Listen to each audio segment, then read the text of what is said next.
Hey there, thanks for tuning into Duckbricks. I'm Chris and I've embarked on a journey to build the biggest LEGO castle army I can build, featuring representatives from pretty much every single LEGO castle faction and collectible minifigures. But you have to start somewhere, so I've actually started with something a little bit unorthodox. I've put together a custom LEGO skeleton castle army. Of course, hailing from Fantasy Era 2008, I have used the inspiration points of Mallock the Malign, the dark magician in charge of these evil skeletons, and used my own pieces to create an undead army of my own, starting off strong with the villains. And so, let's join us for the first in many series chronicling my creation of the biggest LEGO castle army ever. So this is my LEGO Castle's skeleton army. I tried to start from the most simple skeleton and work my way up to a whole horde of all sorts of different mystical and undead creatures. And so, we're gonna start from the level 1 skeleton all the way to the Grand Commander of the skeleton army itself, the Dark Wizard Mallock the Malign. Let's go. Of course, we gotta start off with the most basic grunt in the skeleton army. The level 1 skeleton here is literally unarmored, holds no weapons, and basically is just a brute force attacker. If you have enough of these guys, they may be able to overwhelm even the strongest knights in the realm. This is your starter skeleton, but what happens if we take this skeleton and give him a few more accessories? Well, of course, that brings us to my level 5 skeleton. These are still unweaponed, without shields, without swords, but this time they are armored up. They've got some special speckle black gunmetal helmets to protect their noggins, as well as repurposed armor from Ninjago Empyreans to be able to protect them from any sort of attacking force, which I thought really just felt like a more medieval style of armor, despite it being introduced in a high-tech Ninjago season. Now, speaking of Ninjago, I did try to stay away for the most part from the Skulkins of Ninjago and really try to make these feel like their own faction, literally only using one official Ninjago element for the actual armor, which we're about to see later on. These make up the brunt force of Mallock the Malign's army, and of course they are a lot more effective than the standard level 1 skeleton because they're a lot harder to beat. But now what happens if we start equipping these bad boys with weapons? Well, that brings us to level 10, where as you can see, these fearsome, armored up, fully sword-wielding skeletons are being led by a general of their own, using the only instance of a Ninjago armor piece here because I really wanted to make these feel distinct from the Skulkin of Ninjago. Now, this armor piece originates from 2008 Fantasy Era, which is really the theme that inspired this entire army. I found a ton in my collection, and I figured why not use these to armor up a ton of skeletons because they look absolutely formidable. Of course, I had to use one of the very few swords that LEGO has recolored in black. These are actually from a LEGO Harry Potter chess set, which I got off of Pick-a-Brick in high quantities, and I felt it was just perfect for these skeleton warriors. The armor plates have a different level of wear and tear to them, which of course makes sense, and the chest plates are emblazoned with the logo of the skeleton forces themselves. These are not skeletons to mess with, and of course they even have repurposed troll warrior helmets from Fantasy Era, also in the gunmetal speckle black color, suggesting that maybe these may not even be human in origin. But let's keep on leveling onwards and upwards as we move on to the next level of skeletons. Next up, we go to level 20, the Skeleton Axe Berserkers. These have been enchanted by a rage spell by Mallock the Malign, causing their eyes to glow red and making them act in an unpredictable and violent manner. Of course, they are a special weapons faction of these skeleton armies, only wielding bone axes as their primary weapons choice. And as you can see, since they are a more ragtag group of foes, they're sporting all sorts of different mismatched armor plates, breastplates from the standard other earlier level skeleton warriors, a spiked armor plate for one of their leaders, and even all sorts of mismatched armor they pick up on the battlefield. But you know, these are one of the most formidable fighting forces in the skeleton army, and let's take a look at my next level. Here is level 30. We're starting to get into the more specialized skeleton legions, and these are the Desert Shadow skeletons. Of course, they have these mysterious head wraps to cloak their identities, and these ones are wielding more peculiar weapons, compared to what you normally see in the standard LEGO castle lineup. They also are the first skeletons to have these circular skeleton shields to protect themselves from any attack. Their leader has a frayed and tattered cape, and there's only 5 of these shadow desert skeletons in the army, making them some of the most dangerous assassins in Mallock's forces.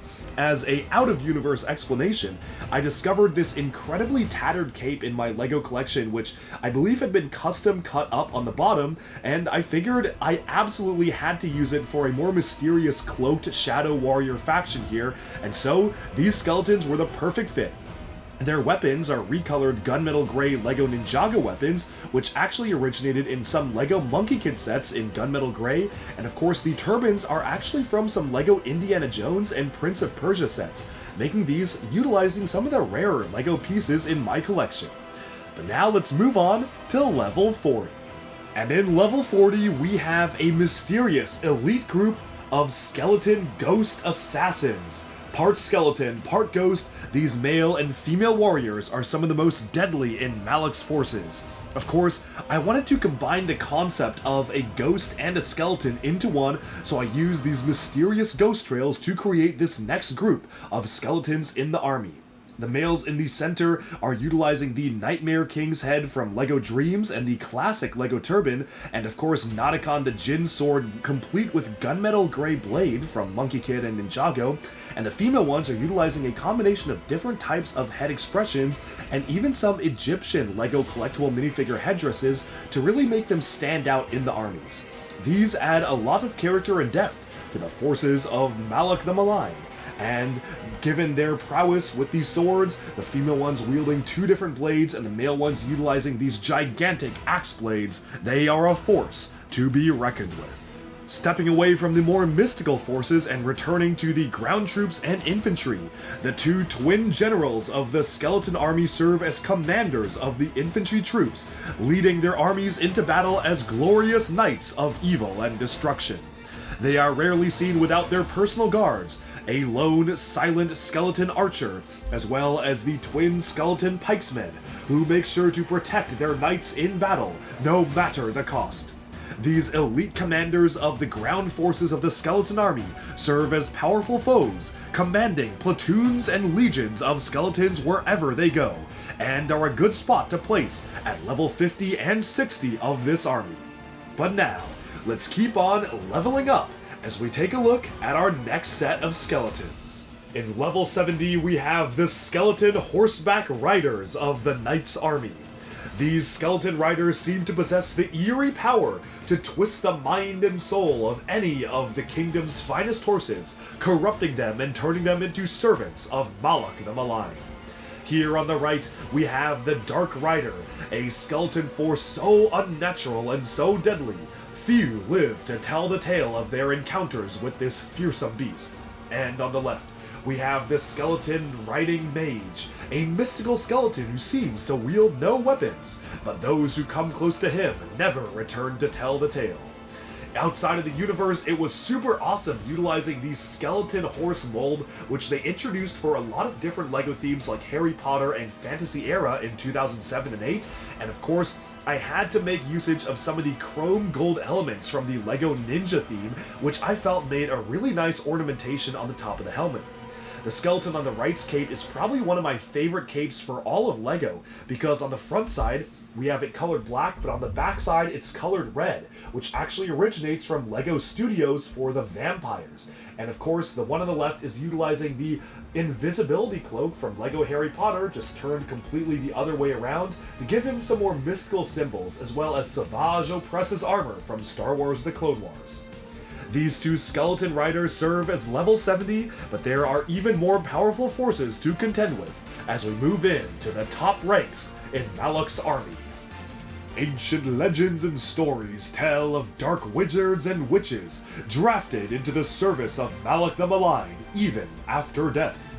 These are just some of those mysterious mages, sub-wizards in his original Wizards Council before rejecting the teachings of the Council of Wizards and striking out on his own accord. These fallen witches, wizards, and mages now serve under the command of the Undead Army, with the center mage being a floating specter in the night, utilizing his crescent blades to attack any who dare oppose him. The one on the right here is an ethereal spirit, smoke billowing from beneath his legs as flames crackle atop his skull. And the witch on the left was once one of the most powerful witches in the realm, before breaking off from the Fright Knights and joining the forces of Mallock the Malign instead, now utilizing her evil powers and moon-shaped blades to command the skeleton armies. These three warlocks, mages, magicians, and wizards sit on Mallock's ruling council, now commanding his skeleton forces at level 80. But now let's move on to the next level. But before we do that, just a couple of notes on these guys. The first one is utilizing a special cape developed for LEGO Batman in 2020 LEGO Batman sets. The witch on the left is of course using Maleficent's dragon crown from LEGO Disney, the face of the Lady Bone Demon from Monkey Kid, and even the crescent staffs from LEGO Heroica. The one on the right here is using some elements from LEGO Dreams, particularly Susan the Grimspawn, as well as again those gunmetal gray special weapons there, plus Lord Voldemort's cape in dark gray, and of course they are both utilizing the smoke fabric trail element, which was first introduced for a number of minifigures in this coloration for the Harbinger from LEGO Hidden Side. As we move into level 90, some say that across his many adventures and pillages throughout the lands, Mallock the Malign has encountered some fearsome warriors, even powerful in their death. One such warrior is the General Lord Commander of all the skeleton forces, the four-armed mysterious skeleton in the center, who wields dual skeleton blades, and armed with a mysterious shield and hooded cloak. He is one of the most powerful skeletons in the employ of Mallock the Malign. But even stranger still, some tell stories of mystical warriors conjured up by spells themselves, who are not living, dead, or anything in between, but instead spells come to life based on Mallock the Malign's dark magics. These one-eyed, glowing warriors patrol the streets, striking fear into the hearts of any knight who faces them, marked only by their signature one-eyed appearance and glowing faces. These, of course, are utilizing some of the rarest elements in my collection, one of them utilizing the Palantir from LEGO Lord of the Rings, a one-eyed shield from the Goblin King and LEGO Elves, and of course the Black Skeleton Horse, and the other one utilizing a LEGO Nexo Cyclops element, as well as a recolored black armor piece which originated in LEGO Legends of Chima for the Phoenixes, but was colored in black for some villains in the LEGO Batman movie. These, of course, are some of the most elite forces in Mallock the Malign's army. And now it's time to move on from level 90 to level 100. At long last, he has arrived, the Dark Wizard Mallock the Malign, who has remained virtually unchanged from his introduction in LEGO Castle 2008, for he is without flaw. He is said to command a dark assassin, one he keeps extremely close to his chest. Nobody knows the name of this assassin, but it is said that his face glows with an ethereal, ghostly aura, and he wields the hatchet and axe in his endeavors, sporting a dark black coat. What is even stranger is that despite the fact that Mallock commands legions of skeletons, he seems to have two personal guards. Perhaps these were once long, proud knights, serving in the Lion Knights or the Forest Men, but now they have been corrupted by his dark magics, and after abandoning their former master Vladek, they now serve Mallock the Malign in his quest for power, as the only human knights in his employ. Mallock rides the glow-in-the-dark skeleton horse, one of its kind, striking fear into the hearts of anybody who sees it, and wields his electro staff, shooting lightning at any who dare oppose him.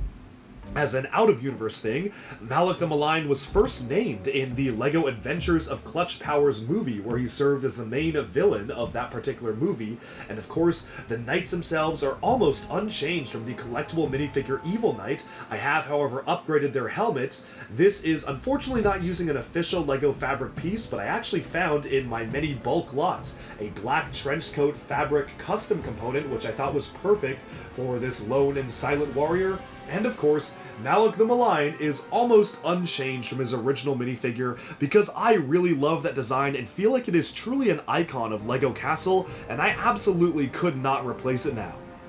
And with level 100 fully summed up, we have seen the entirety of Mallock the Malign's forces. Who can challenge him now? That was just the beginning. This is my skeleton horde, all put together. Of course, there will be more and more factions joining the armies, but for now I hope you enjoyed this look at some custom LEGO Skeletons minifigures, and I really tried to come up with unique concepts for all the different types of factions and different roles they would all play in the army itself. That's all for this video, and stay tuned next time where we dive into the Lion Knights. Alright, and with that we have summed up our look at the biggest LEGO Castle army ever, starting right now with the Skeletons faction. Let me know down in the comments, what do you think of my minifigures? Do you like them? Do you have any ideas on ways I can make them even better? I hope you enjoyed this video, and definitely tune in because there will be many more factions coming out soon. I think we have Lion Knights up next, so stay tuned for that, and I'll see you very soon. Bye for now.